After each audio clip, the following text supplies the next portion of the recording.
Voltamos com Cidadania em Debate aqui pela FURB TV e no programa de hoje estamos falando sobre narrativas secretas, contadas pela escritora Rosane Magali Martins no seu recente livro Fálicas.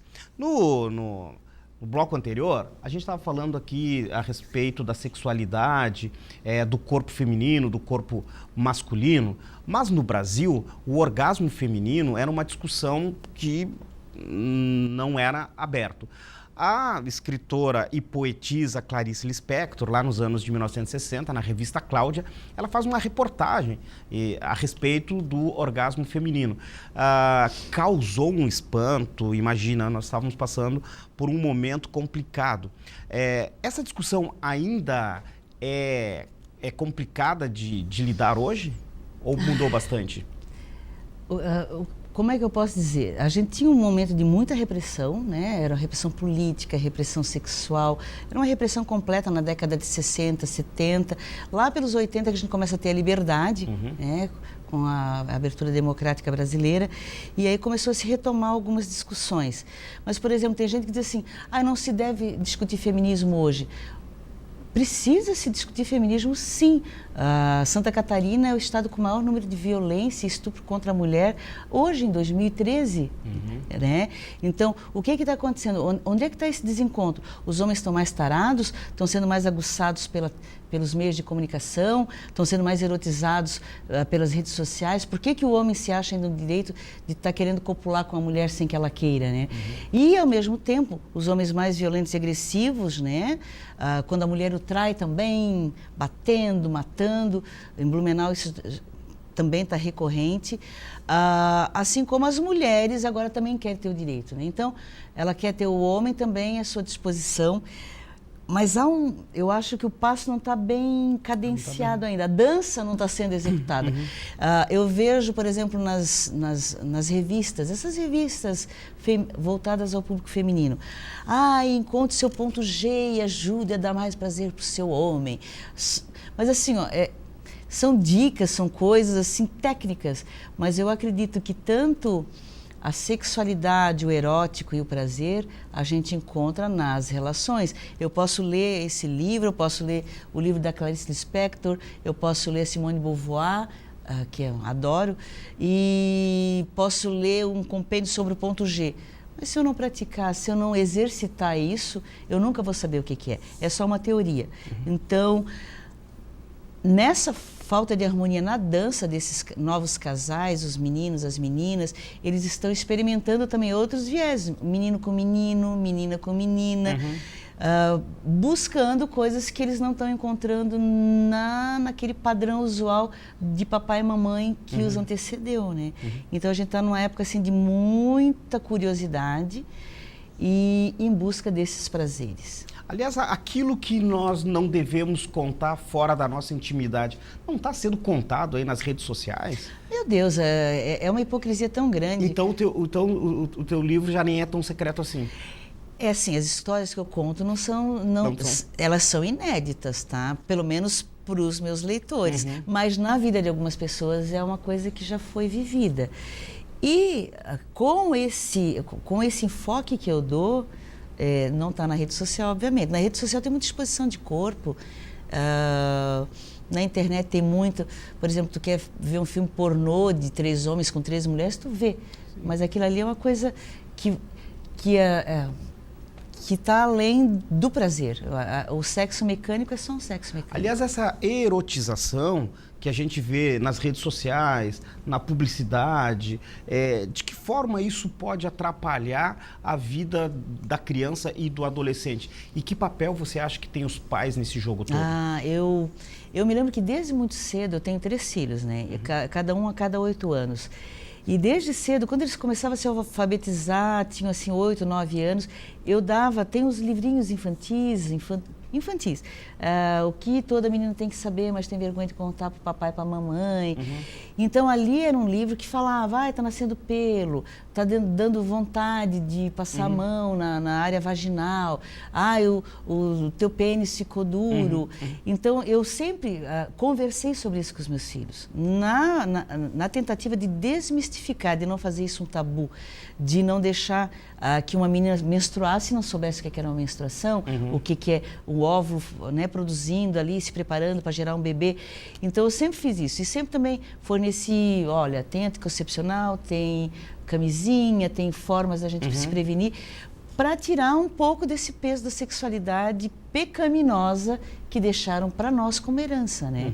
Então, o pai e mãe que tem hoje uma criança, tem que tratar o amor, o afeto e a sexualidade de uma forma muito natural.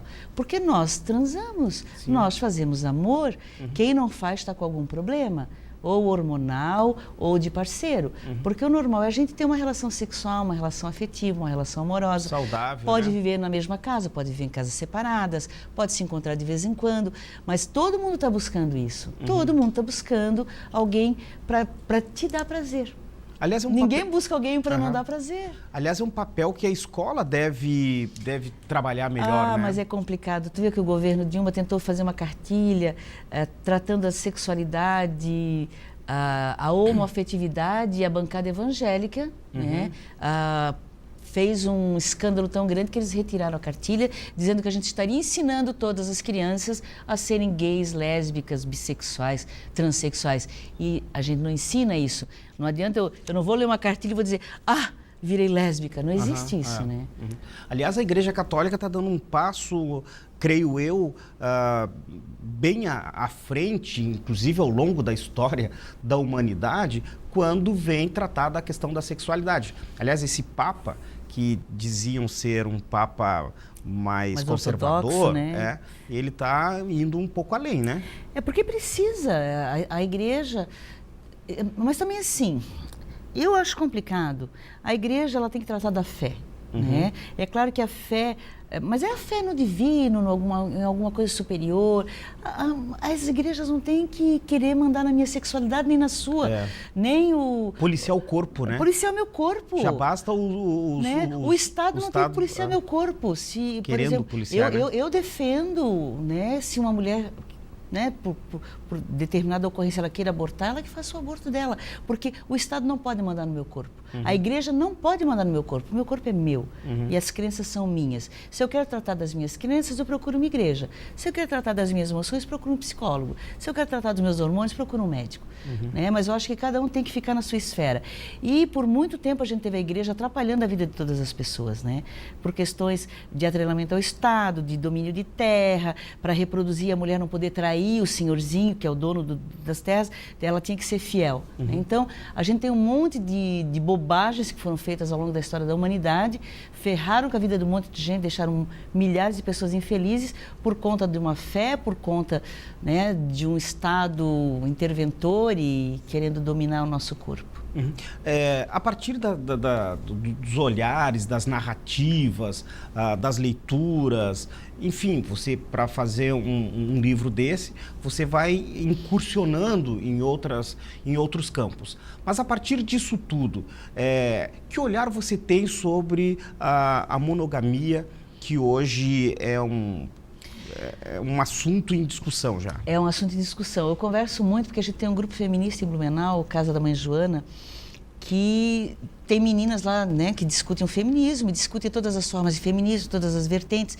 Algumas meninas defendem as relações abertas, outras as relações monogâmicas, outras não monogâmicas, fidelidade, relação aberta. É uma confusão. É uma confusão e tem muito a ver com as tuas crenças pessoais, né? Como é que tu foi criada, como é que tu foi educada, como é que tu tem muito medo do olhar do outro, de ser apontado, discriminado. E eu entendo que o que as pessoas fazem dentro de quatro paredes diz respeito a elas mesmas.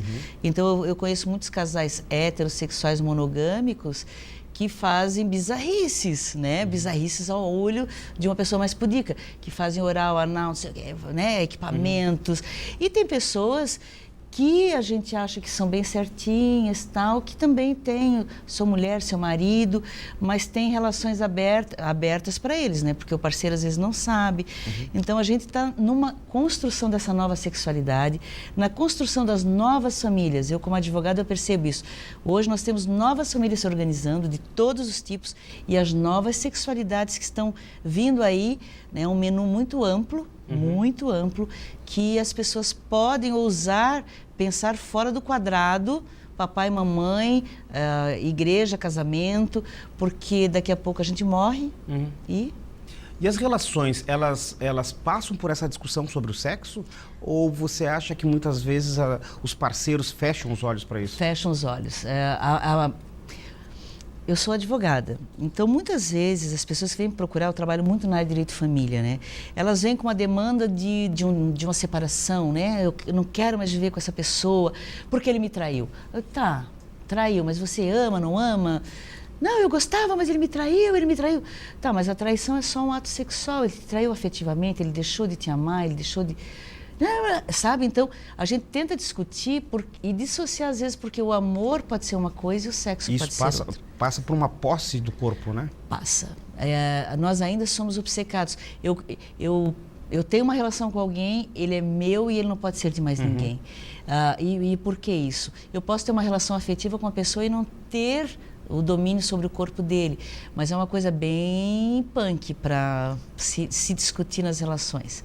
É bem punk, principalmente, né, que a gente ainda tem resquício de machismo muito forte, né, no Brasil e na América Latina como um todo, que oprime mais a mulher que o homem, né? Porque o homem é naturalmente não monogâmico, né? Ele sempre tem casos extraconjugais. É raro aquele que não tem. Desculpa, se você está me ouvindo, acha que seu marido é absolutamente fiel, não é.